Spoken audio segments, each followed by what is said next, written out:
Um, ooh, it's too loud. I just want to welcome everyone to Wetland Studies #1 for our seminar on nationwide permits and SPGP. That's my dog boss. We have other dogs too. The #1, of course, we want to welcome the Army Corps and DEQ, both headquarters in Norfolk District and headquarters of DEQ in Richmond and Woodbridge office for coming and helping us do this show. We're actually doing the whole thing. I think the public, is really interested in the new regulations, the new permits, both SPGP and nationwide permits, and it's just wonderful that they'll take the time to come here and do this. I have a couple just general organizational things. #1, the main bathrooms are downstairs. There's a couple little ones up here, but there's big bathrooms downstairs. Just follow the signs. We have snacks in the kitchen. We'll have a break time, but there's coffee, sodas, and food, water. If you need continuing education units, you have to sign in and out. That was the criteria of the agency that gives us these things. So make sure you do that, particularly if you're a PWS or a PE. And then for safety, the exit is through those doors and down the stairs and out the main entrance. The roof is not an approved safety exit because then you have to jump. If there is a problem, we have to exit. Our rally point is in the Cabela's parking lot across the street. If you have any problems and need a defibrillator, there is one in the kitchen and one in the main lobby. I hope the colonel is trained. No, all our looking to use that. Yeah, all our staff are trained. But seriously, safety is a big issue, particularly in these times. With that, I'm going to introduce each speaker just individually, one at a time. Our keynote is Colonel Jason Kelly. He's a Norfolk District Commander. And without further ado, Colonel Kelly. Thank you. Sure. So I was able to get in here before we got started. You always want to try and figure out the room. Some of you are in here and try and figure out when you're a speaker. I do a lot of public speaking. This looks like an inviting crew, so I'm happy to be here this afternoon. And let me first begin by thanking Mike for this opportunity. I want to also publicly recognize him for the contribution he makes to this, I'll call, community of practice. And more specifically, the contribution he makes to the Army Corps of Engineers. I was privileged to meet Mike very early in my command tenure while attending a regulatory executive seminar. And when this opportunity came up, I went back and looked at my notes. And I've gone back to review them often because the regulatory program in the district, though not always front and center, is the one that I receive the most correspondence, or I'll call them professional nudges from regarding what we're doing. But Mike definitely shaped the way I approach my regulatory duties. Definitely was influential in the way I thought. And as I reviewed my notes, there were 3 things that I'd written down, and he was a member of a panel there, and it was regarding, his consultants or those that were operating a business. But he asked the commanders to be responsive, consistent, and predictable.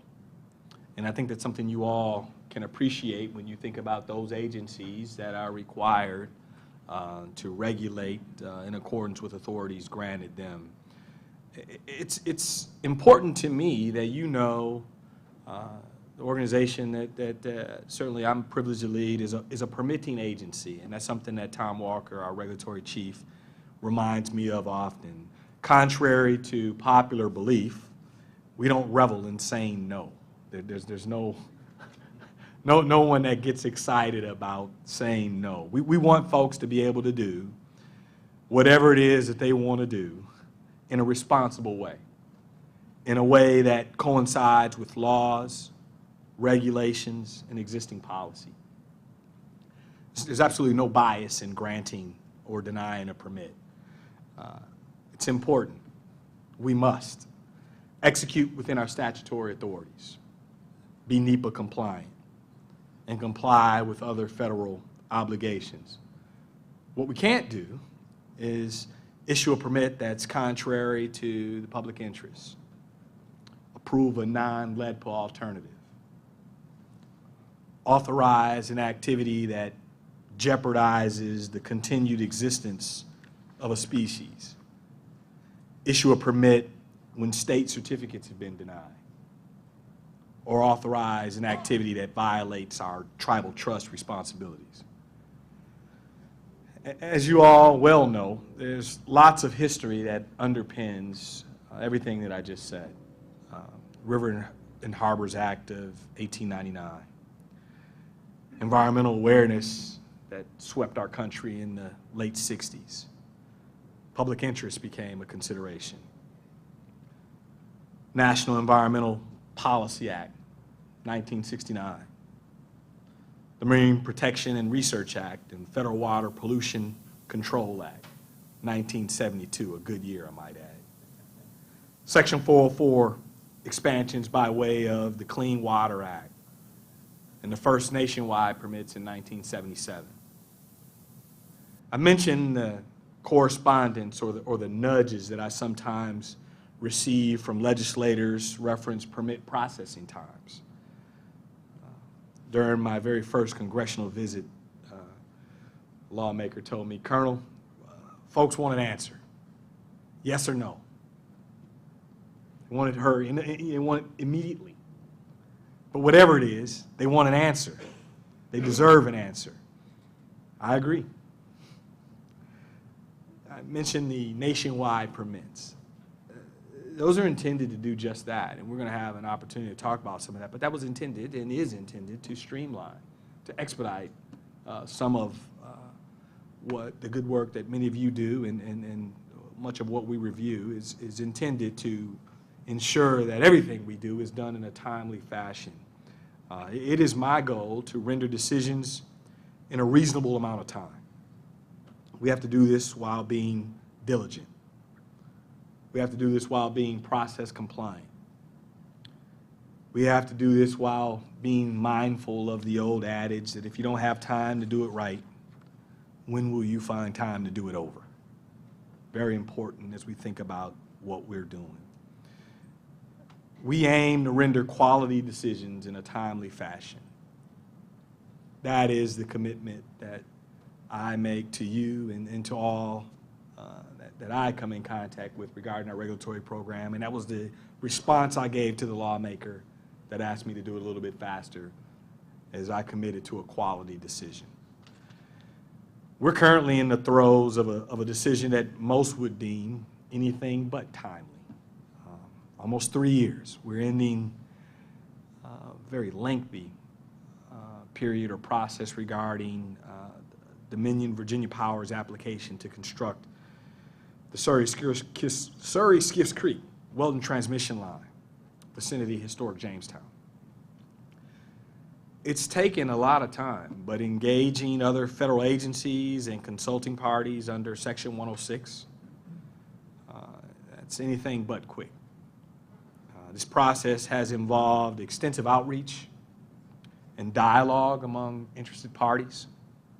We've issued 4 public notices, conducted a public hearing, met 5 times with over 20 consulting parties to the Section 106 process, and used a project website to provide documents that ensure informed involvement.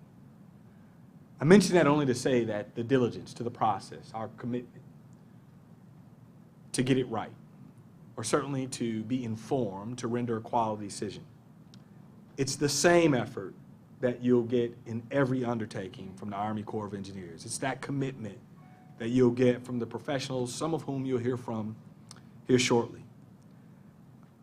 I'm confident, based on my experience with the Surrey-Skiffs Creek effort, I know more about Section 106 than your average district commander. I'm confident that I do.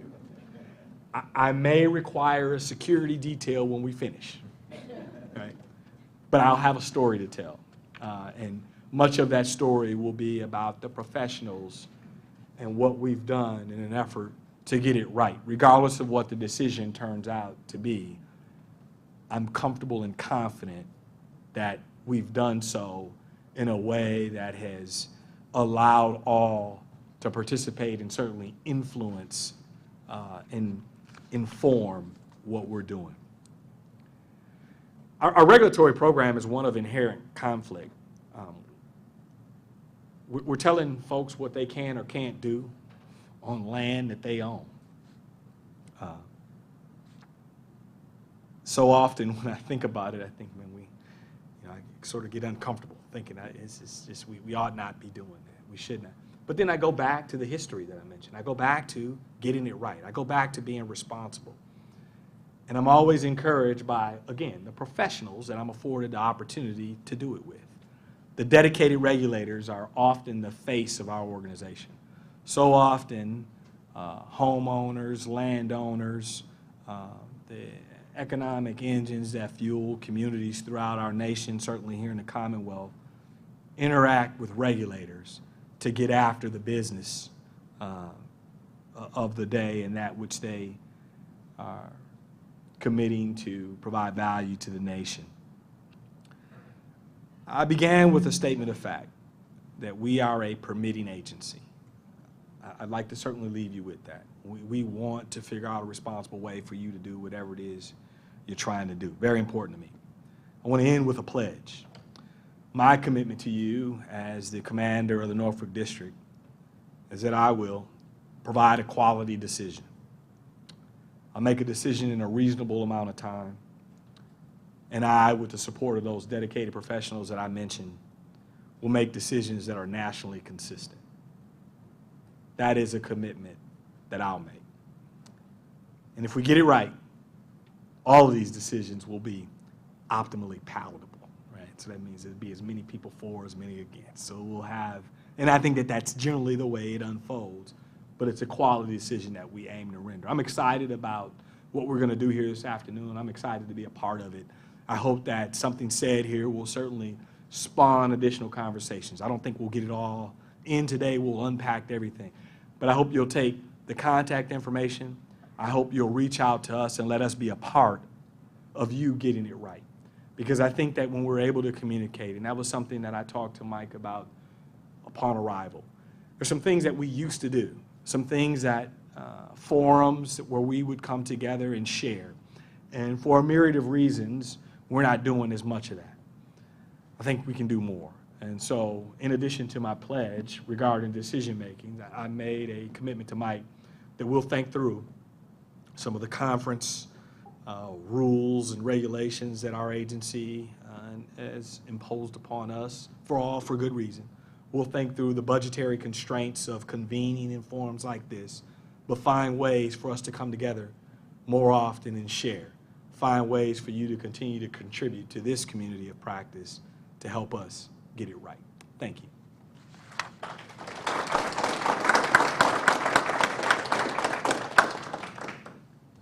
Number one, thank you very much for coming. We appreciate it. One thing, the reason we're going right through the agenda today is I should have mentioned this is on a live cast webinar, and people downstairs are watching as well. It'll be saved on our website, so if you missed some of this, you can relook at it, and all the presentations will be on the website as well. The next speaker is Dave Olson, and Dave, some of you are not old enough to remember that he has done this presentation for us at least 4, I thought 5 times in a row. But this is only my second. I know, you've been around.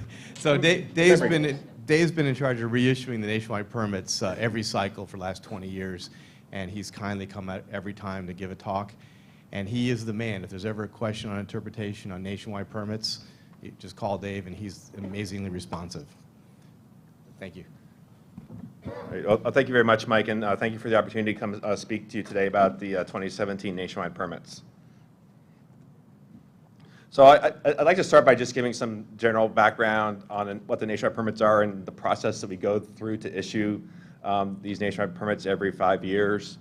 And then next I would like to talk about, in general terms, the regional conditioning process, which is very important because when we write permits at Corps headquarters, and thankfully we only do the nationwide permits because I can't imagine writing any other permits anywhere else, but with a country as large as ours and as diverse as in terms of the aquatic environment and other types of features across the country, it's very challenging to write permits that apply all across the country. So regional conditions are really a way of districts and divisions of tailoring the nationwide permits to suit their particular aquatic resources and the values that their local communities place on those resources. I'll talk about some of the changes in the 2017 nationwide permits and also some alternatives to nationwide permits, such as regional general permits and programmatic general permits that districts can use if, for some reason, the nationwide permits aren't really an effective tool in their area. So what are the nationwide permits? They're general permits that are issued by court headquarters to authorize a variety of activities across the country. In the Section 4 of the Clean Water Act, it states that we can issue general permits for categories of activities that have no more than minimal individual and cumulative adverse environmental effects. The statute also states that we can only issue nationwide permits and other types of general permits for a 5-year period, and we cannot extend those permits beyond that 5-year period. So that becomes a challenge when we do the reissuance process, because if we're late, then we can't extend the existing permits until we're done with the process. EPA, under their Section 402 permit program, they do have that administrative authority to extend their permits, and they issue a lot of general permits for various categories of discharges, but the Corps doesn't have that authority. So it's very important that we get this process done on time every time. As a result of federal court decisions, the nationwide permits have been decided to be a federal rulemaking activities that's subject to the Administrative Procedure Act. That was a lawsuit that we had in 2005, and we've been operating under the Administrative Procedure Act ever since. And in general terms, nationwide permits authorize about 35,000 activities per year. Those are the ones that are reported to various Corps districts across the country. And we estimate that roughly 30,000 non-reporting activities occur each year, but that's just a wild guess. No way you can come up with an accurate figure of that, but we'd like to try to give a ballpark. But they authorize under our 2 main permitting authorities, which is Section 4 of the Clean Water Act for discharge of dredge or fill material into waters of the United States, and structures and work in navigable waters under Section 10 of the Rivers and Harbors Act of 1899.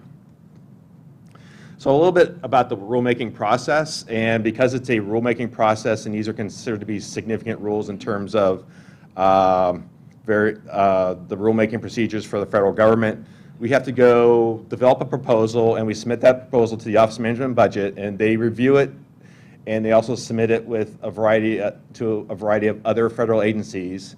And the purpose of this review process that's managed by the Office of Management and Budget is to make sure that our permit program is roughly consistent with the policies of other federal agencies. So if another federal agency has concerns, they can raise it to OMB, and we do our best to try to resolve it so that we speak with one federal voice. The OMB process is supposed to take around 3 months.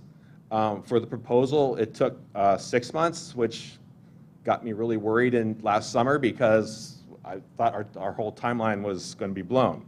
I imagine you can figure out what we were talking about most of the time. It was Waters US. It was a rule that was issued in 2015 and how to deal with that in the 2015 nationwide permits. But we got cleared by OMB in late May, and so on June 1st, we published our proposal in the Federal Register for a 60-day comment period.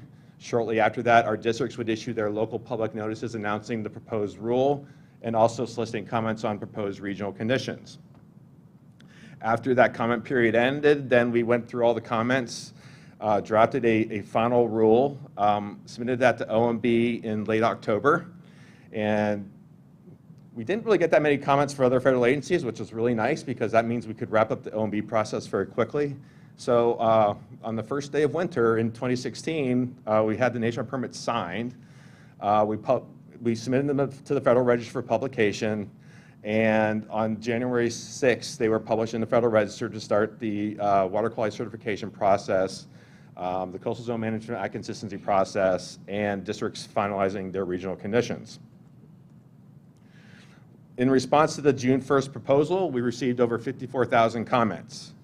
Over 53,000 of those comments were related to Nationwide Permit 12 because a lot of people were objecting to the use of Nationwide Permit 12 to authorize oil crossings for oil pipelines and things like that.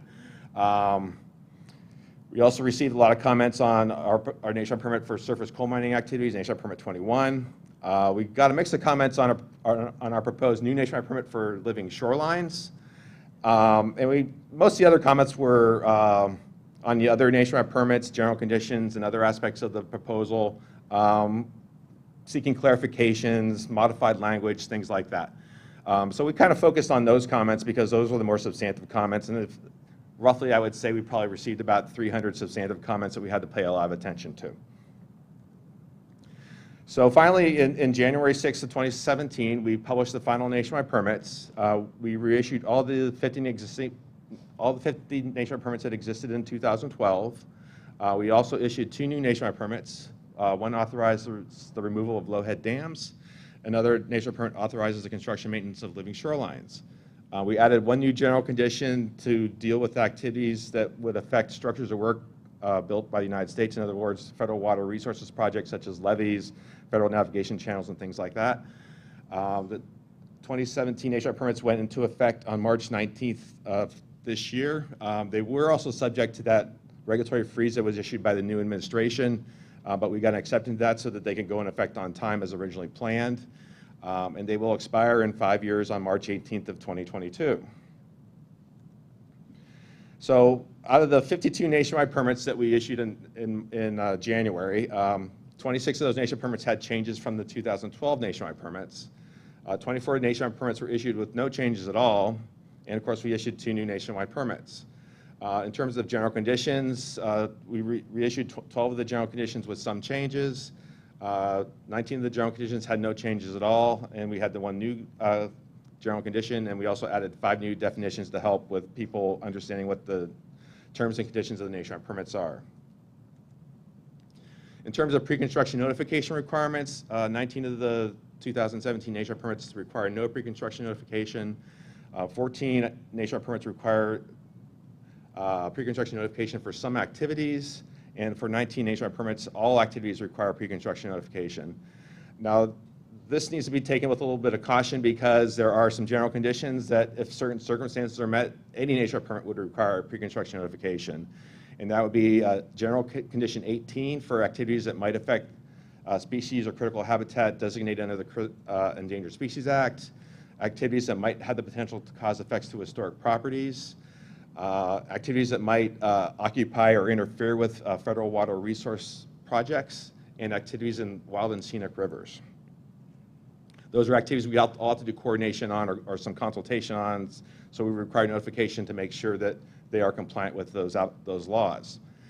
Another way of looking at the nationwide permit program and the way to make it more flexible to deal with specific regional or site-specific issues is discretionary authority. And this is a mechanism by which our core division engineers and our core district engineers can tailor the nationwide permit program to comply with the statutory requirement that those permits authorize activities with no more than minimal individual and cumulative adverse effects. So division engineers, and we have 8 core divisions across the country, they can modify, suspend, or revoke nationwide permits in a region. Now that can be an entire core district, that can be within a state, a watershed, or other type of region. They can add pre-construction notification requirements to if there aren't already pre-construction notification requirements, and some districts will do that, for example, to review activities for impacts to listed species. They can also reduce acreage and other limits, and they can restrict or prohibit the use of the nationwide permits in certain types of waters. District engineers can modify, suspend, or revoke nationwide permits for certain specific activities. So they can add specific conditions to help ensure that they result in no more than minimal individual and cumulative adverse environmental effects. There are some restrictions on the regional conditions that can be added to nationwide permits. For example, they cannot increase the terms or limits of the nationwide permits. In other words, they can't make them less restrictive. They cannot delete or modify any of the nationwide permit conditions that we add to the nationwide permits at the national level through the rulemaking process. They can't be inconsistent with the Corps' regulations, and they can't be unenforceable, and they can't mandate that someone obtain an individual water quality certification or Coastal Zone Management Act consistency concurrence. Those are the decisions of the state, and they cannot require any other agency decision or approval. So the process for districts issuing and divisions issuing regional conditions is that when the proposed rule comes out, as it did on June 1st of last year, districts will issue local public notices on their proposed regional condition, and they can also solicit comment on suggestions for additional regional conditions.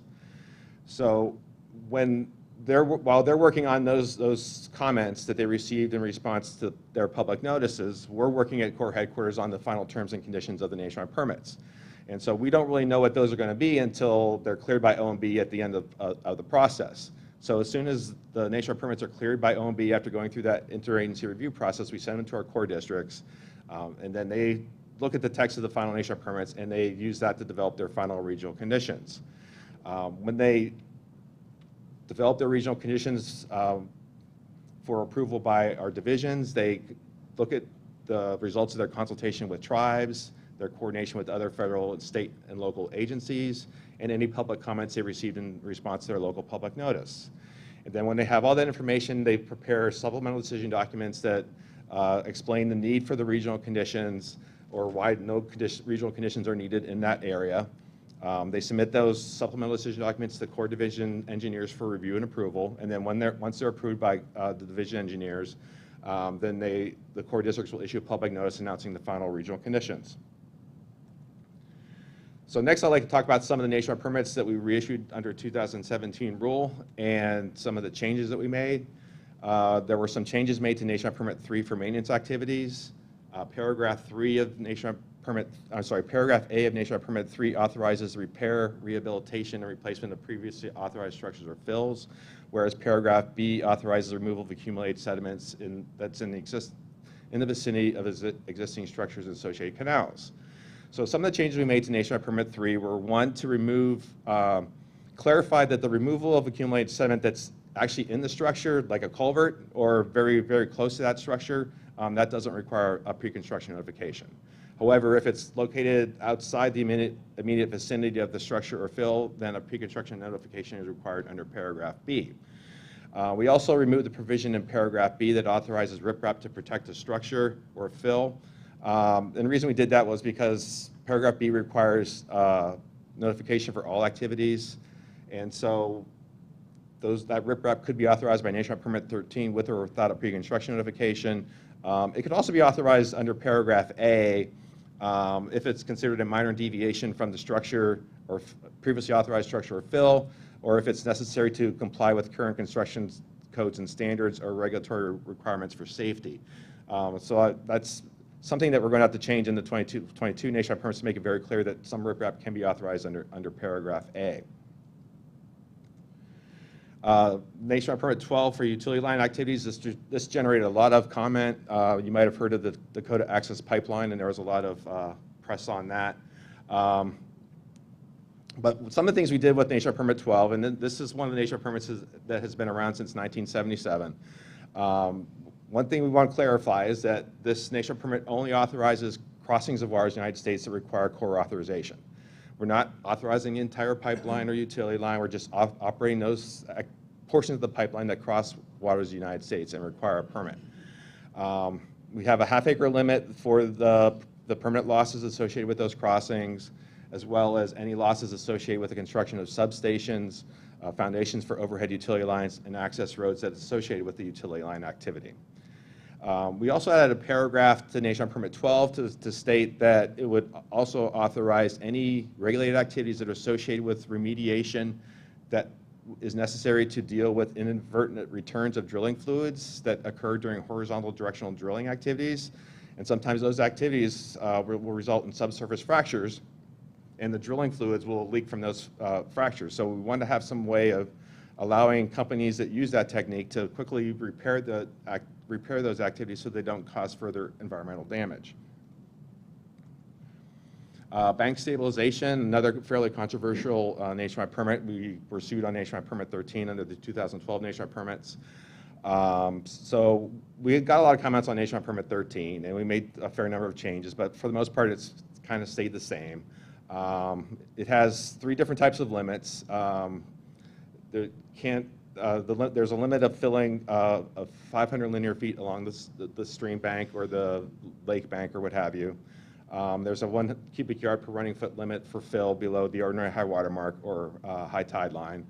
And then there's a prohibition against fills in special aquatic site. But on a case-by-case basis, district engineers can waive these limits and issue an authorization under Nationwide Permit 13 if they make a determination that those activities will result in no more than minimal adverse environmental effects. Some of the changes we made to Nationwide Permit 13 was to clarify that this Nationwide Permit just doesn't authorize bulkheads and revetments, but it authorizes a variety of bank stabilization activities, such as bioengineering and vegetative stabilization. Some districts asked that we clarify whether stream barbs are authorized by this, and we changed the permit to make it clear that it does. In response to public comments, we imposed a 1,000 linear foot cap on bulkheads. There's a lot of objections to using Nature Permit 13 for bulkheads, so kind of try to come to a middle ground on that. We're not allowing district engineers to waive any bulkheads in excess of 1,000 linear feet. We've also changed Nature Permit 13 to authorize maintenance activities. Prior to this change, Nature Permit 3 would often be used. We also made some changes to Nature Permit 27 for aquatic habitat restoration, enhancement, and establishment activities. We received a fair number of comments regarding what I'll just call creative use of Nature Permit 27. Some people were using it for bank stabilization activities. Some people were using it for pollution management techniques. So one change that we made to Nationwide Permit 27 was to state that an ecological reference needs to be used to plan, design, and implement the Nationwide Permit 27 activity. Now, we provided a couple different definitions of the type of ecological reference that could be used. It could be actually based on actual ecological references that are found in the region, actual sites, or it can be kind of a model of what those aquatic resources are like in terms of structure, function, and dynamics. So there's a lot of flexibility in what an ecological reference can be for Nationwide Permit 27, but we're trying to focus it on restoration activities and not some things that aren't found in nature. We also made some changes to Nature Permit 33 for temporary construction, access, and dewatering. Tried to make it a little bit more streamlined and easier to use. Prior to the 2017 Nature Permit 33, all activities required pre-construction notification. We had proposed to modify this Nature Permit to state that pre-construction notification is only required for activities in navigable waters subject to Section 10 of the Rivers and Harbors Act rather than all waters. So hopefully that could reduce a little bit of the administrative burden on that. We also made some changes to Nature Permit 43 for stormwater management activities, and this is in part due to the changes we made in Nature Permit 27. There's a fair amount of interest in using green infrastructure to manage pollutants, and so we added a provision to Nature Permit 33 to say that this Nature Permit could be used to authorize green infrastructure that's intended to reduce inputs of sediment, nutrients, and other pollutants to meet total maximum daily loads. And we also made some changes to help support the renewable energy industry by changing the pre-construction notification for Nature Permit 51, which authorizes land-based renewable energy generation facilities such as wind and solar generation facilities. It has a half-acre limit and also a 300 linear foot limit for losses of stream bed. Prior to the 2017 Nature Permit 51, all activities require pre-construction notification. But in response to some comments by industry and also by some of the other federal agencies, we changed the PCN threshold to require notification only for activities that result in loss of greater than 1/10 of an acre. Two of the new Nature permits that we issued, one was Nationwide Permit 53 for the removal of low-head dams. There's an increasing interest in dam removal as a way of doing river restoration and improving public safety. Various estimates say that there's roughly between 1 million and 2 million of these very small dams throughout the United States. Some of these were built back in the 18th century. Some were built recently, but a lot of these have not been used for their intended purpose anymore. And we wanted to provide some means of removing them under a nationwide permit, hopefully to encourage more of these to be removed to help restore streams and improve public safety. We define low-head dams as dams that would pass water flow over the entire dam, most if not all the entire dam crest on a continuous and uncontrolled basis. We adopted this definition for a purpose, which was to focus on smaller volume dams that wouldn't have a lot of sediment behind them, because once the dam is breached, then the sediment would go downstream, and there's concerns about contaminants associated with those sediments. So if there's just a small amount of sediment in there, then hopefully all these activities will be no more than minimal impacts. We're requiring pre-construction notification for all activities authorized by this nationwide permit in order to allow district engineers to review these proposals and determine whether or not they qualify for nationwide permit authorization. Another new nationwide permit that we issued, and this was in response to increased interest in using living shorelines to manage erosion in coastal areas. So we proposed to issue this new nationwide permit, which authorizes structural work and discharge of dredged from material for the construction and maintenance of living shorelines to control erosion in coastal areas and also the Great Lakes. When we first proposed this nationwide permit, we got a lot of comments on where this nationwide permit could be used, and there were some people that thought it could be used in the middle of Pennsylvania and areas like that, which vegetative stabilization or 13 would probably be more appropriate. So we modified the definition to just focus on coastal areas because this is really the only place that these types of living shorelines would work. And impose some limits. One is the fills and structures cannot be greater than 30 feet from mean low water in tidal waters or the ordinary high water mark in the Great Lakes. We also, similar to Nationwide 13, we have a 500 linear foot limit along the bank. Both those limits can be weighed by the district engineer if he or she determines that those impacts are no more than minimal. So next I'd like to talk about some of the changes to the general conditions.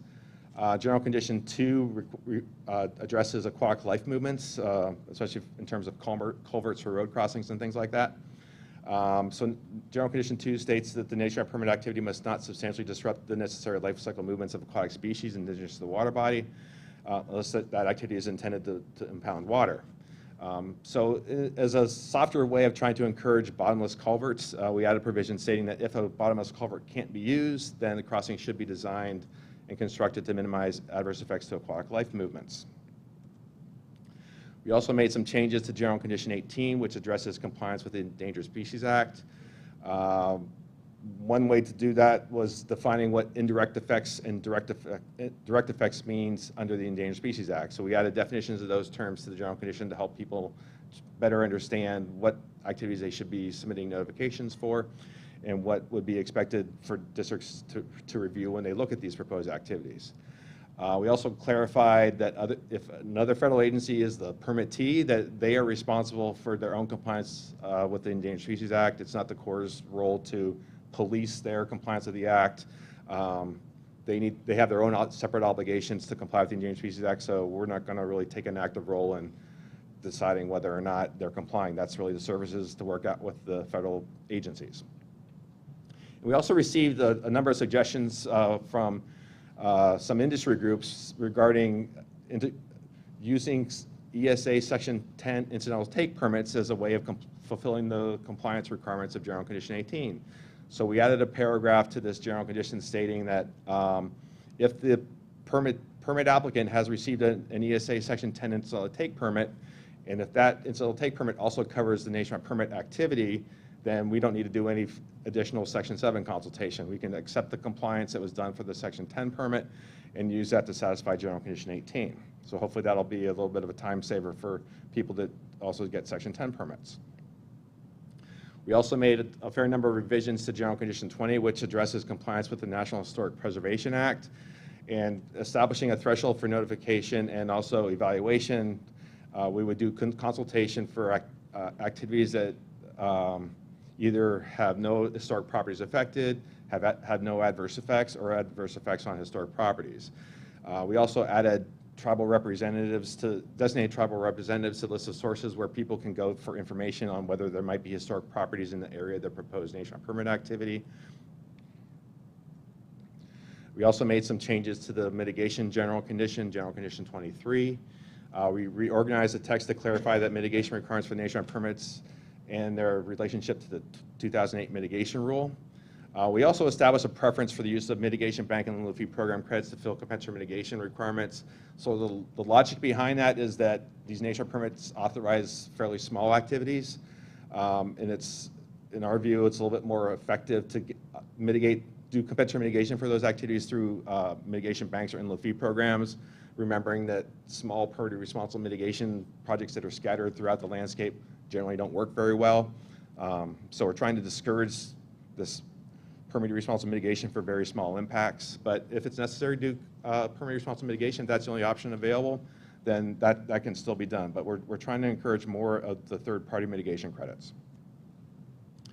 General Condition 31 is a new general condition. Under the Corps' regulations, if a proposed activity requires authorization from our regulatory program and it also requires a what we call Section 408 permission because it will interfere or occupy a federal water resources project. Regulatory can't issue its 404 permit or its Section 10 permit until after the Corps has determined that the activity can go ahead under a Section 408 permission. So we're trying to manage expectations with the nationwide permit program to say that your activity is not authorized by nationwide permit until you get your 408 permission if your activity is also going to interfere with the federal water resources project. So these activities will require notification to the district engineer who's going to hold the verification until after the 408 permission is issued. And in terms of General Condition 32, which addresses the pre-construction notification requirements to the nationwide permits, we made no changes to the review process. We still have a 30-day completeness review process, and we still retain the 45-day verification decision period.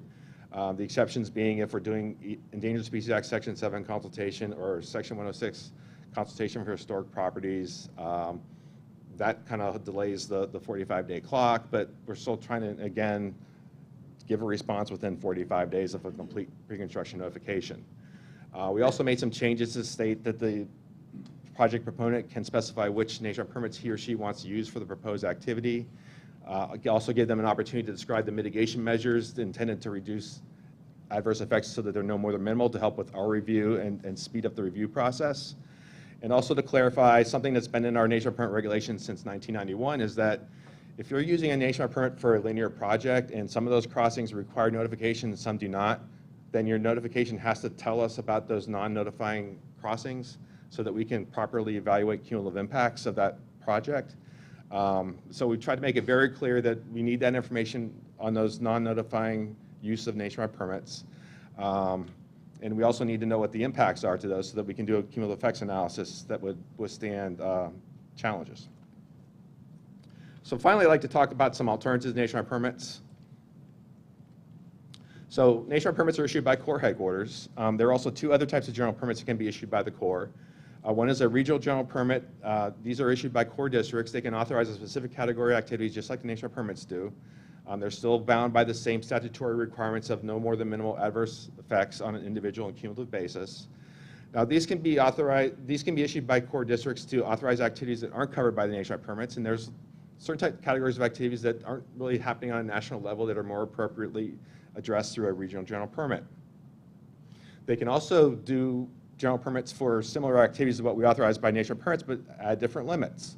They can have greater acreage limits, they can have smaller acreage limits, but they can basically tailor the general permit program to their specific needs in their particular part of the country. Another type of general permit is a programmatic general permit, which are issued by Corps districts as well, but they're intended to reduce duplication with other federal, state regulatory programs that manage aquatic resources similar to the way we do. So different districts take different approaches. There's at least one district that basically takes all nationwide permits, revokes them, and uses regional general permits in place of the nationwide permits, and that would be our New England district. So they manage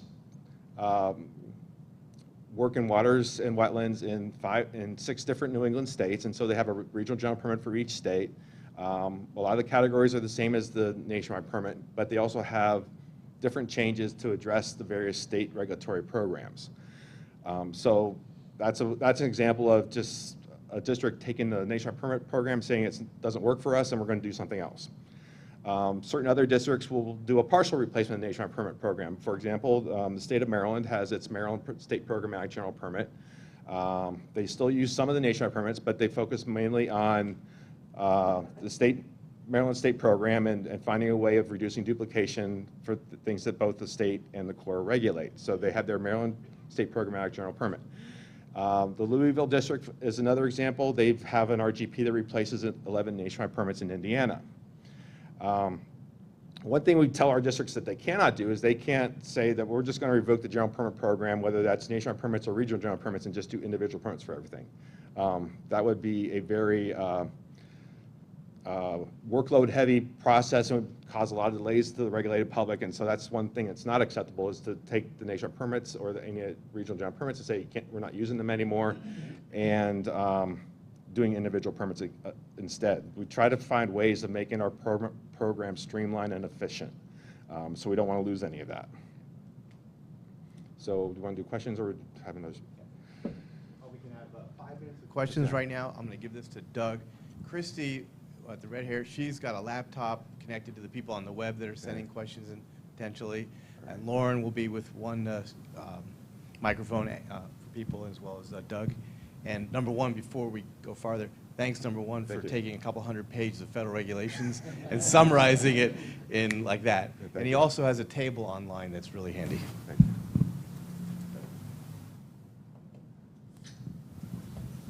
Any questions? Chris, do you have any you want to ask? I don't online. Dave, you did a perfect job. But people are probably still reading them, so.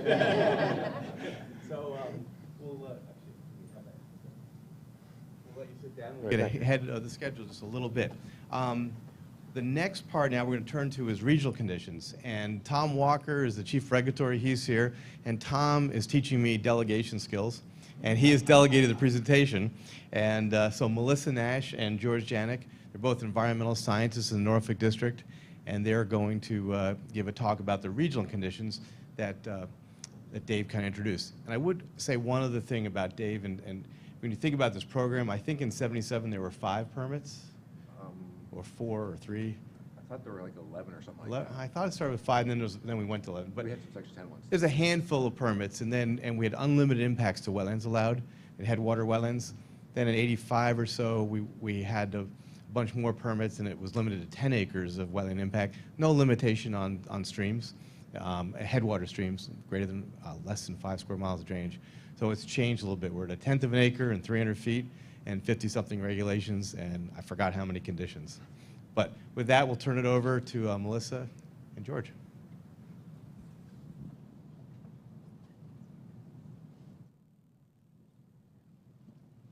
Thanks. Let me see if I can figure out how to close this one and open the next one. Oh, so don't worry. That's okay. She'll help me. Okay. We don't have computers. Yes, we don't. Thanks, Christy. Step away from the machine.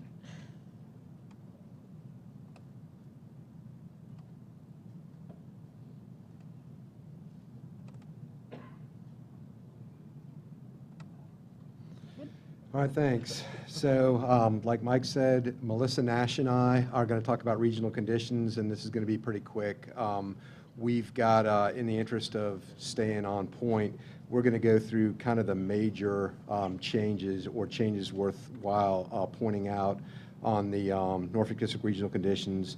And Melissa Nash is on the end, and it's important to also point out that we were part of a team, or we led a team of many others that worked on the nationwide permits for Norfolk District as far as writing the supplemental decision documents, going to the database and pulling out the amount of permits we issued over the last 5 years, and that sort of thing.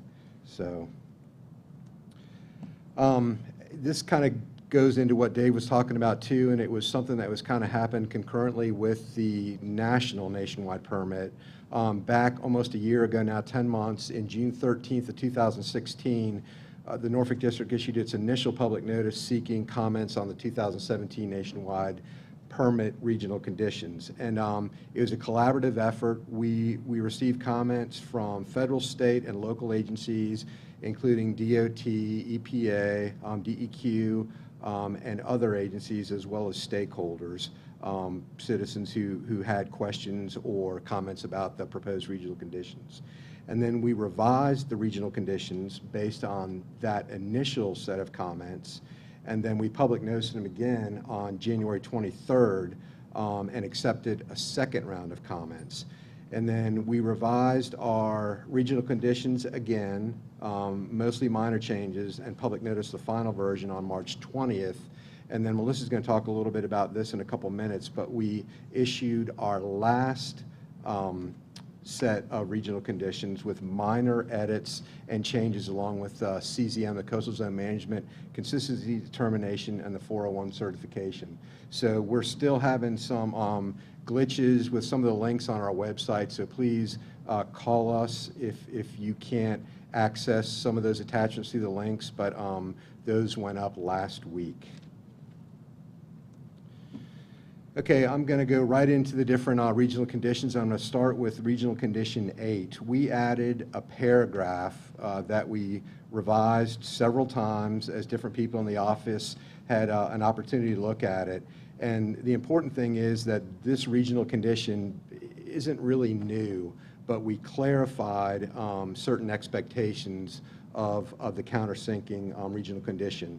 And those are that we reestablish a surface water channel within 15 days post-construction that allows for the movement of aquatic organisms, which Dave also mentioned, and that restores pre-construction stream flow. If you had a perennial stream when you started, before you took the impacts, we expect a perennial stream to be restored post-construction. So I've got slides that show different scenarios. This is a new construction project, and as you can see over to the left in the slide, there is a stream channel kind of on that diagonal part of where the next pipe is going to be installed. So this hasn't been finished yet, but this is new construction, obviously. The structure was correctly countersunk, but the stream channel hasn't been reestablished yet. And it's important to point out it hasn't been done, but there may be problems with this down the road. And the reason we say that is if you look at the riprap towards the core castle there, you can see that the stream flow is kind of migrated down into the larger riprap. So it hasn't been done yet, but when it is done, we would expect that stream flow to come through the lowest pipe, the low flow condition, and to convey that, that stream flow. Okay, this might be a little bit harder to see, especially for people in the back, but again, the whole purpose of it, and Dave went into the nationwide general condition too, is all permanent and temporary crossings are supposed to be suitably culverted, bridged, or otherwise designed and constructed. And that's kind of the key term there, constructed, to maintain low flows to allow for the passage of indigenous aquatic organisms. And what you can see on that slide is if you look at the flow line to either side of the pipe or the riprap, those are actually leaches that are making their way up in the stream and going up through the pipe. So leaches have the advantage of being more mobile here, but this pipe elevation, because it probably wasn't properly countersunk, is not conducive to passage, obviously, of benthics or fish, because granted it's a small one, but a little plunge pool has been formed there. Okay, and this is another one, last example of this. This pipe was correctly installed. The stream-based flow is being conveyed through the structure, so it looks like it's been properly constructed, but the stream channel has not been reestablished. So again, within 15 days post-construction, that stream channel or flow should be reestablished. And you may ask, why 15 days? That seems like an awful short period of time. Well, what we were seeing, and we were seeing it often enough to kind of revise the regional condition, was there were a lot of scenarios where, you know, the applicant would say, give it a few months, go back, and a few months later it still looks this way. Even up to a year later, that stream flow is basically lost in the riprap and never came up, and was, number one, in the same channel, and seems to be almost lost in the stone, either upstream or downstream. So that's why we put the 15 days post-construction on there. Another reason for that is, especially with larger projects, we find that 15 days, you still have contractors on site, or people haven't walked away or accepted a construction project, so there's still an opportunity for somebody with equipment or laborers to get in there and actually reestablish that channel. So that was another reason for the 15 days. And this is the last slide on this, and this is actually what we're aiming for, is so fish and other aquatic organisms can get through the pipe. And again, to stress that the countersinking requirement isn't new, but the regional condition is now more specific and results oriented. And one of the things we wrestled with when we revised this several times is we got away from being more prescriptive and just said, okay, we're results oriented now. You've got 15 days post-construction, you've got to maintain the same hydrologic stream flow, and you've got to allow for the passage of aquatic organisms. So hopefully, by being less prescriptive, we're giving applicants opportunities to basically achieve the objective. Okay, the next regional condition, or actually three, I'm going to lump all together, is there are regional conditions 10, 11, and 12, and all deal with compensation.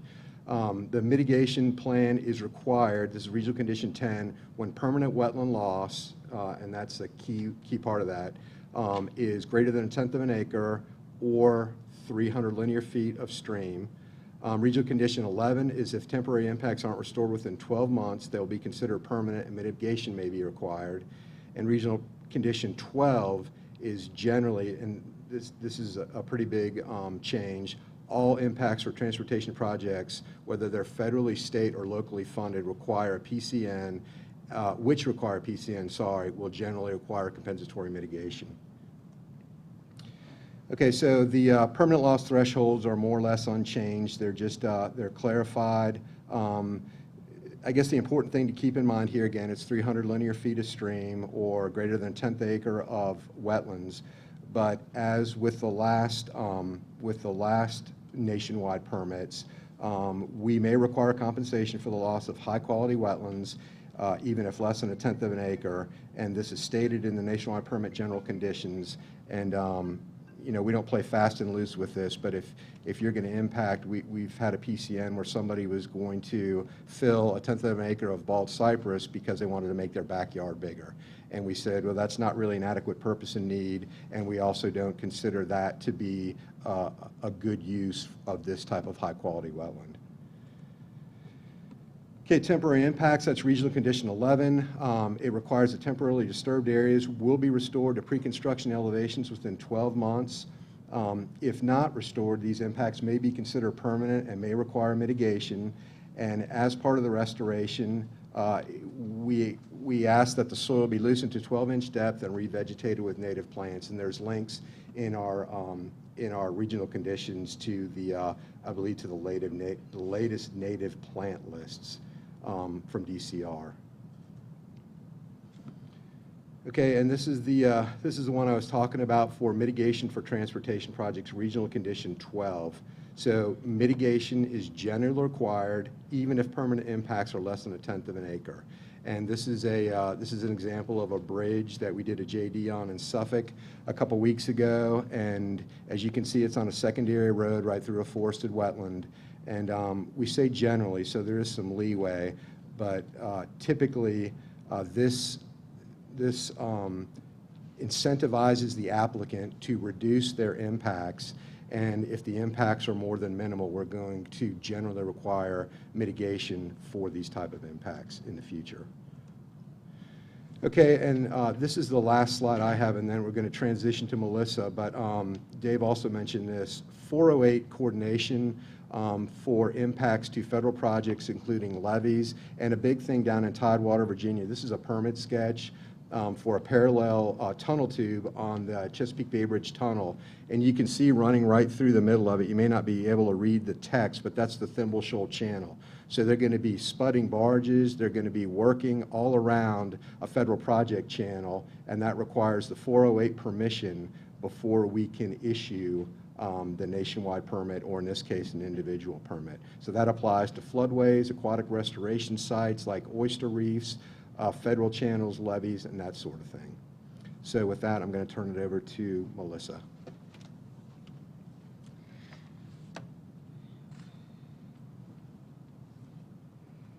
One thing I want to note is that if you look at our regional conditions and you say, oh, these look really different, it's because we flipped the order of them. And so part one is now the regional conditions that are applicable to multiple and are all the nationwide permits, and part two are the specific ones. So I'm going to be talking about the regional conditions specific to each nationwide. So I'm going to start with nationwide 12. I'm just really going to go over the ones that had some bigger changes. This is not an exhaustive list. We tried to highlight the changes and the important points, but so please read these carefully. There are a lot of items that are specified for inclusion in the PCN. We were trying to address forest fragmentation, minimizing clearing within the corridor. Talked about compensation for wetland conversion impacts. And we also put the requirements for intakes that they're in nationwide 7. We put those in the 12. And we talk about if a remediation work is required within waters of the U.S., then you must notify the Corps. That goes back to that if you're directionally drilling. Nationwide 27, this is a new condition, and if you're doing stream restoration, you must submit the completed natural channel design review checklist. The link is in our regional conditions. We developed this regional condition based on comments from EPA and DEQ due to concerns about projects using Nationwide 27 to meet TMDL requirements. Nationwide 29 and 39, we didn't really change 29. It still can be used for single-family homes, and part of it is suspended due to overlap with SPGP. This go-around, we didn't suspend Nationwide 39, so that is a change. What we did is we regionally conditioned it, and we determined if we determine that SPGP does not apply, then Nationwide 39 can be considered. We don't expect that will happen on many occasions, but we did want to leave it there as just in case. Nationwide 48 for commercial aquaculture. At the request of National Marine Fisheries, we included conditions that are similar to those that we have in our regional permit that authorizes aquaculture. So there's a list of those in there, so just take a look at those if you have one of those projects. Nationwide 53 for removal of low head dams. So since this is a new nationwide permit, we have new regional conditions. We developed those in response to EPA and DEQ comments. We were asking that you describe the timing and rate of drawdown to control sediment release, describe reestablishment and stabilization of the stream channel. And this is one that's going to require coordination with VDHR. That's just something to keep in mind because they had some concerns about some of those may be historic resources. The Nationwide Permit 54 for living shorelines. This should be used instead of Nationwide 27 and shores with small fetch, gentle slopes, low to mid energy waves. It also authorizes maintenance and repairs. As we said before, it's not appropriate everywhere, and Norfolk District may encourage use of living shorelines, but we don't insist on living shorelines over bulkheads and revetments if they're not necessarily appropriate. Our regional conditions for Nationwide 54 mirror those that are in our regional permit that also authorizes living shorelines, but there may be cases where the regional permit doesn't apply just because that one does require that either VMRC or the local wetlands board issue a permit. So if they don't, then we'll be able to use Nationwide 54. Dave talked about waivers a little bit, and just wanted to touch on that a little bit. If your project requires a waiver, then we need to coordinate with federal and state agencies. So for instance, if it's a Nationwide 13 and you're going to have wetland impacts, then when you submit that to us, your PCN should include a justification on why your project would still have only minimal individual and cumulative effects. We're going to have to coordinate with the agencies. We give them 10 days, and then we can give them an extra 15 if they ask. But we need that justification in there. And there's several other than Nationwides that have those waivers, so just take a look at those. Just want to say that check our website. On April 13th, in that public notice, we announced that the printable nationwide enclosures, the regional conditions, and the letters received from the state are available on our website. We made minor editorial changes to the regional conditions, so please use the version on our website dated March 28th, 2017. Or if you go to each of those printable nationwide enclosures, they show the nationwide permit conditions, the regional conditions, the 401 cert, and the CZMA conditions that apply to that particular nationwide. And we're also going to be uploading our supplemental decision documents to the website as soon as we can work that out with our public affairs office. So, are there any questions? Anybody have any questions? Yeah. I can probably talk about it. Everybody tells me that. I don't mean to make light of all these important big projects, but my company does primarily consulting for homeowner associations and private communities, and their involvement is pretty regular, interacting with open space and floodplain areas that are conserved in varying degrees of restriction during developments, and typically inherited after all of this is completed, the construction process. Is there any kind of rule of thumb that these communities can work off of from a federal level or a state level as far as where they need to start paying attention to these concerns? Because primarily these are stream bank maintenance programs that are sort of assumed to be nationwide permits and generally don't bother calling the state or federal government, but I've never been comfortable giving advice that way. And it's very expensive for them sometimes to hire consultants to look into every single small project they do in a given year. Any guidance on how the small fish in the pond, so to speak, deal with all these regulations?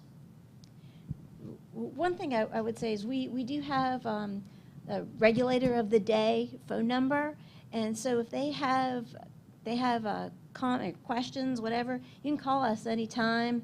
That's on our website, or they can go to our website and get information. But on that regulator of the day, we take turns answering that, and so if you have questions, give us a call, and we'd be happy to answer those. And also, we have a pre-application process, so at any time, you send us the information, you call us, we'll set up a time and come out and meet with you and try to answer those questions. But one thing, if you do have a specific project, say stream bank project, and you went and looked at, say, Nationwide Permit 13 on our website and looked at those printable enclosures, it gives you all those conditions on when you wouldn't need to notify us. But if you do have questions, go to our website and look. The number for the regulator of the day is just 757-201-7652. And if you jot that down, you can give that to people, and they can contact us and ask us questions. Yeah, for our firm's purpose, we can read WP13 and understand it. We don't always get called or hired to do that, and that's the webcam. Oh, sorry. For the nationwide permit, as an engineering firm, we can understand that and guide, but I would say a good solid 90% of this activity is done by landscape companies under direction of a homeowner association volunteer board and a property manager that has no idea how to read NW13. Mm-hmm. So that's where I think trying to have a simple, easy to go to solution like you just mentioned, regulator of the day type thing, is an excellent idea, and I'll make sure I mention that to our clients. Thank you. Any other questions? If not, I'll ask a couple for you. But sure. If you're up here in the Northern Virginia area, we actually have people who have territories, so you have a direct PM who will work in that specific territory that you can also contact to talk about your specific area that might be familiar with the actual project you're looking at.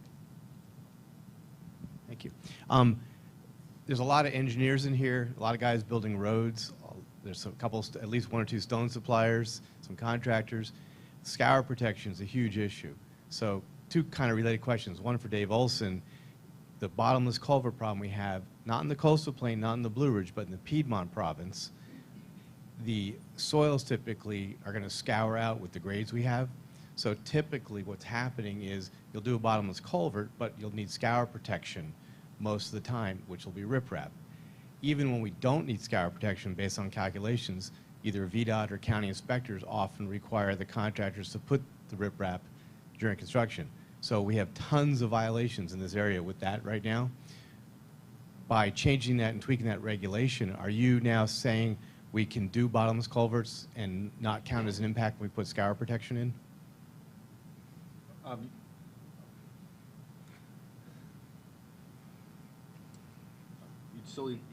Is this working? Okay. You'd still need authorization for the scour protection because it's fill, but it might be possible to use Nationwide 18 with that or some other nationwide permit that would cover it. But again, with that general condition, we're trying to encourage ways of keeping the organisms moving. But there's ways of authorizing that. Okay, but you're considering an impact. What's it? Yeah, It's an impact, okay. it's a fill, so Right. there's no So- way around it. So it hasn't changed. So the other relation is the problem a lot of these guys are having with your low flow channels and the general conditions with the regional, establishing the fish. When you have a VDOT spec for, say, a Class 1 riprap, there are no fine particles in it. And then what happens is if they let fine particles get in it and it gets, quote, contaminated, county inspectors or VDOT inspectors often make them clean the stone out, get rid of that, quote, dirt. So it's been an ongoing problem, you know, since the early 90s when we first started playing with this. Have you coordinated this with VDOT and the local governments to make sure that we can have the fines in the riprap so that you have the low flow channel? Yeah, we have talked to VDOT, you mean about this specific regional condition? We have coordinated with them and talked to them. So their inspectors will now let us do that. I don't know that we got that far. Okay. Well, we can kind of provide. We're actually with VDOT, so we can kind of address that. We've had to do some type of a bed mix to get that channel above the riprap on a couple of projects. And I guess it's something we're going to have to continue to, you know, consider.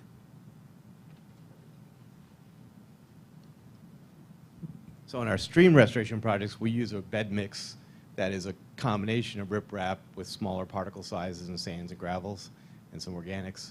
So maybe we'll have to work with VDOT and some of the counties to change the specs, because sometimes it's VDOT's not as tough, it's the local inspector, you know, the county inspector. So with that, we're kind of running out of time. Anyone else, one more question, or we'll go on to the next? I was going to hear you. You're in charge. She's better than me.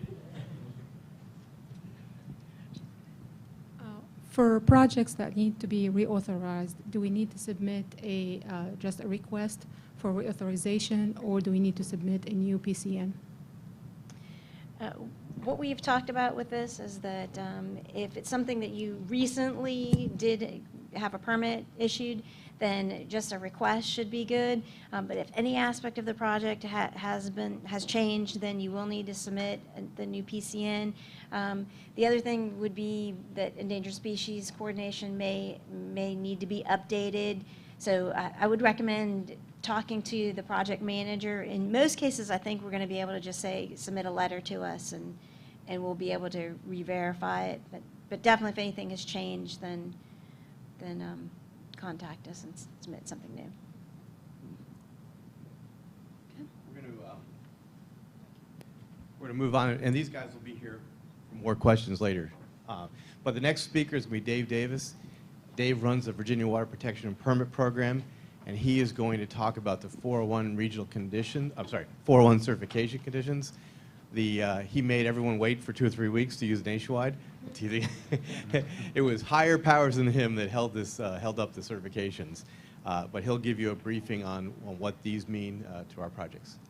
And Dave has been around forever as well, like us, and he's been both in the consulting world, VDOT world, and DEQ world.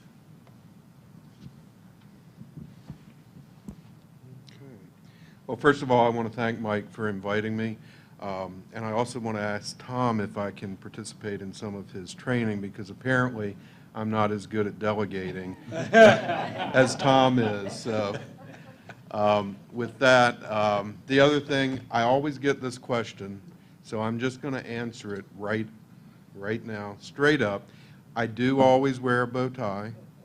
I have worn a bow tie for 7 years now because my daughter gave me one for Father's Day one year, and I was determined to learn to tie it, and I wear them now. So that's why. It doesn't mean anything more than that.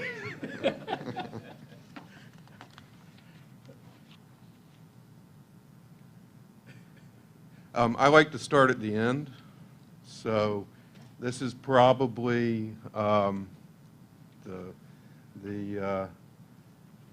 biggest thing you all came to hear, and I wanted to start with that first. So what we did, of course, we had comments that we submitted to Dave Olson when the draft Nationwides came out, and many of our comments were incorporated in the final Nationwides and or in the regional conditions.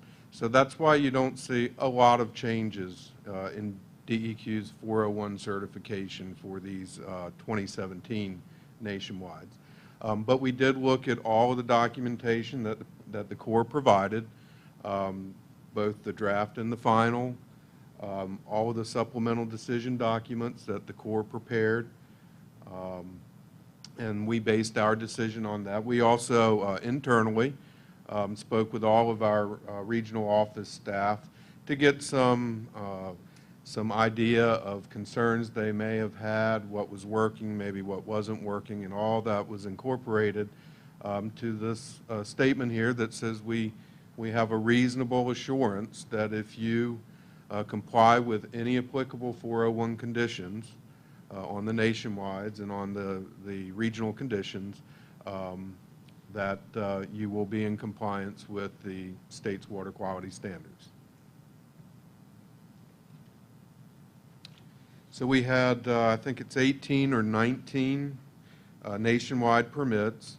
The Corps did not make any changes on those nationwide permits from 2012, and we didn't make any changes to our 2012 401 certification. So on those 19, things are moving just as they always have. I should also mention we did provide in our letter to Colonel Kelly a table with all of our conditions. That's on DEQ's website. It is or will be on the Corps' website as well. And that's a handy little table to just give you the quick reference on the conditions.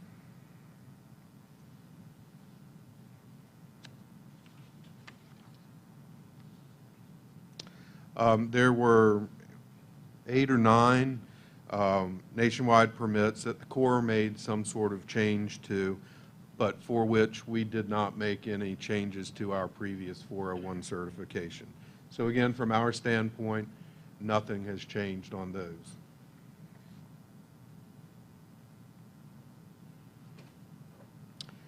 We had 4 nationwide permits where the Corps did not make any changes since 2012, but we made a few tweaks from our previous 401 cert. You'll see nationwide 18 is in bold italics. That's because later on in this presentation I'll give you some more specific information on that.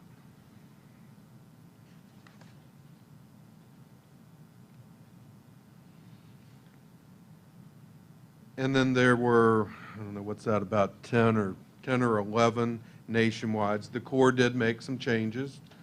Some of those changes were based on comments that we submitted in the draft nationwide proposal. And then we also made some changes in our 401 certification.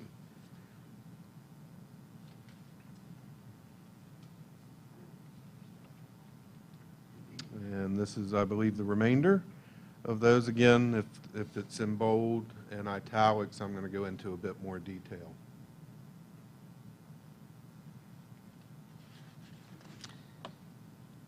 And then we have 2 new nationwides, as Dave said, removal of low head dams and living shorelines.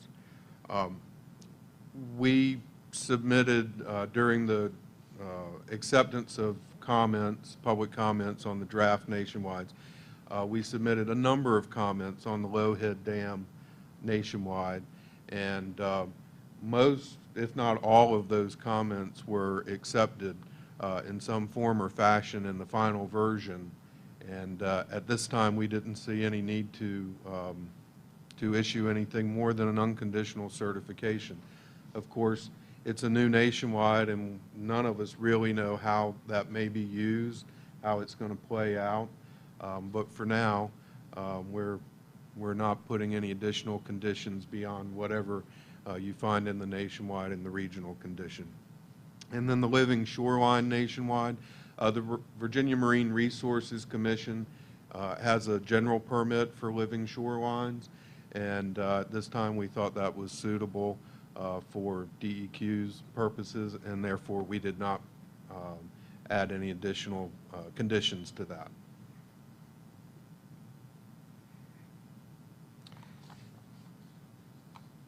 Now, going back to those that were bold and italicized, we did clarify our intention of what maintenance might mean for surface water withdrawal structures. And that particular condition, we say that the condition we put on is provided that the deviations from the original configuration or filled area do not change the character, scope, or size of the original design or an approved alternative design.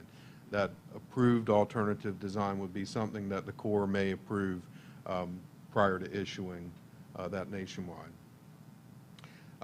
Probably the biggest area of comment we got on our draft 401 certs, there was some concern with our wording about provided that the discharge would not increase the capacity of the impoundment or reduce in-stream flow. That may be a conversation we have with the Corps on those projects that include some sort of maintenance of an impounding structure or maintenance of an intake structure. Basically, our water supply planning folks might want to see that to see if there's any significant changes to water withdrawal users, particularly downstream. We also added a condition not only in Nationwide 3, but several other nationwides about compensatory mitigation on the Eastern Shore. Basically, if you're familiar with the Eastern Shore, from Route 13 east on the seaside, there's no mitigation banks, there's no in lieu fee projects at this time. There's no real compensation opportunities in that area other than permittee responsible. So because the state law for geographic service area is rather specific, we wanted to provide the Corps a bit more flexibility and the ability to use a couple of these nationwides for single-family dwelling projects and locality projects.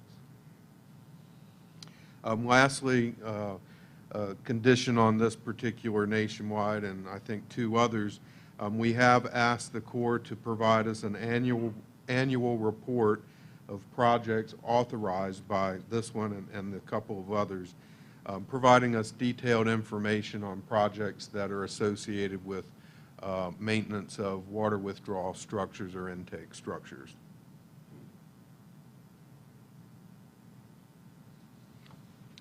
Nationwide 12, again, we had a very similar condition clarifying our intent with surface water withdrawals and their associated structures. We had to have the same condition for compensation on the seaside Eastern Shore, and we did add a condition specifically allowing for temporary surface water diversions as part of the construction process.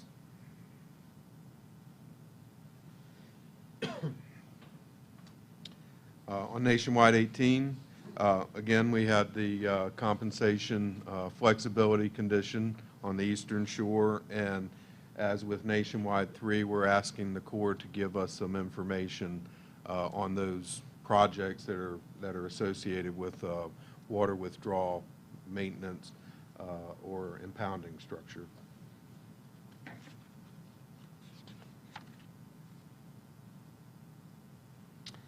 Nationwide 39, other than the same condition for compensatory mitigation flexibility on the Eastern Shore, the Corps did make one change. I believe it's a fairly small and flexible change. In the previous 2012 nationwides, the Corps had suspended the use of Nationwide 39 because of the SPGP.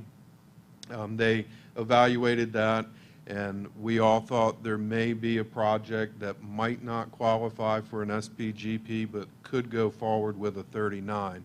So because of that suspension, we did add that unsuspension, we did add a provision that Nationwide 39 would be conditionally certified if it did not otherwise if the project did not otherwise receive an SPGP.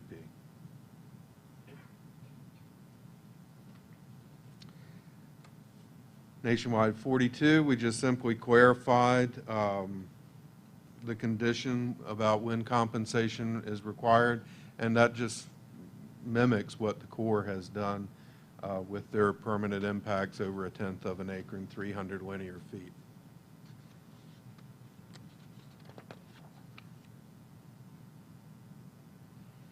Again, the compensation condition for Seaside Eastern Shore. On Nationwide, let's see, I believe it was Nationwide 23, actually I believe it was both Nationwide 23 and 43. We had originally put a condition in there about water withdrawals, and after more carefully reading through the regional conditions, we realized that the regional conditions covered those situations, so we removed it.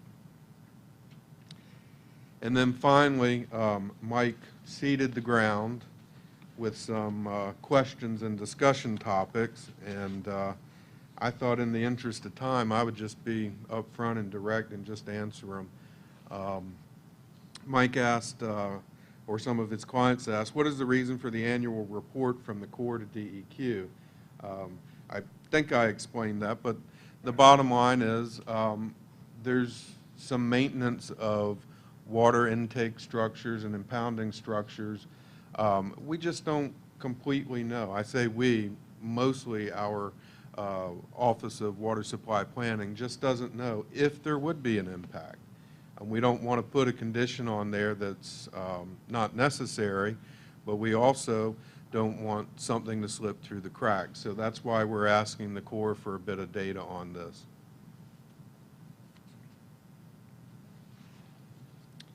Nationwide 27, there's 3 slides on this. Mike had 3 questions. What is the process for DEQ monitoring plan approval? The short, candid answer is, and I believe George mentioned this in his presentation, we've seen a number of creative restoration projects of recent time.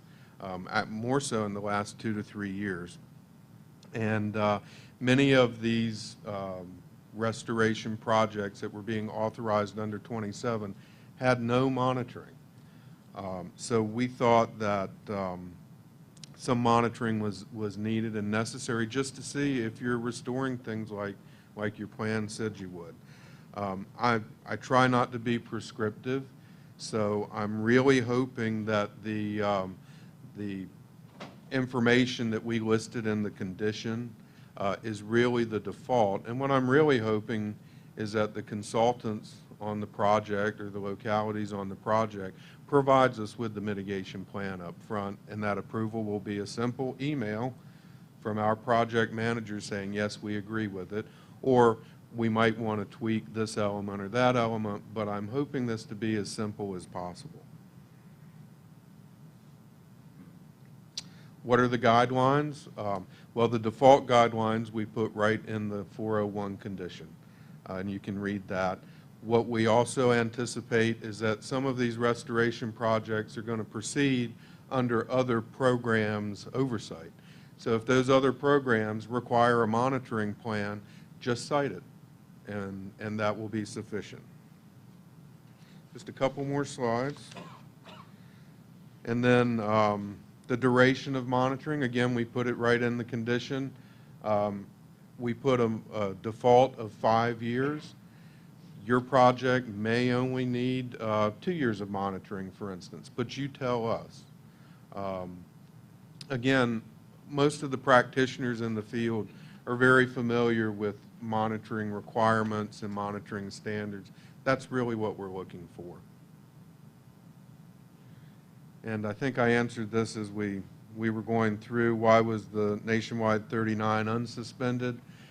We just thought collectively with our Corps counterparts that there might be a project which would not qualify for an SPGP, but that may qualify for a 39, and we all wanted to provide the regulatory flexibility for the regulated community.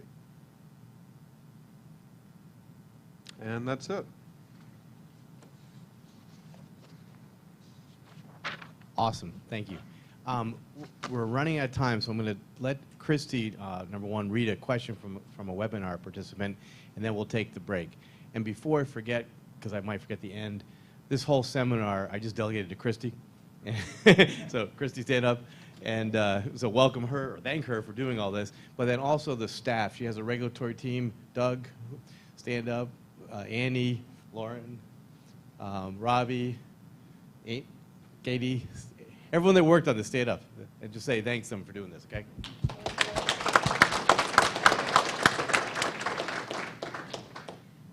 Real quick, there's a terrible delay, so I'm actually reading a question for the last speakers, for Melissa and George. But for a nationwide permit 54, if the living shoreline length exceeds 500 linear feet, would this typically be waived and the 54 still used, or would it kick it back to a nationwide permit 27? I couldn't hear everything.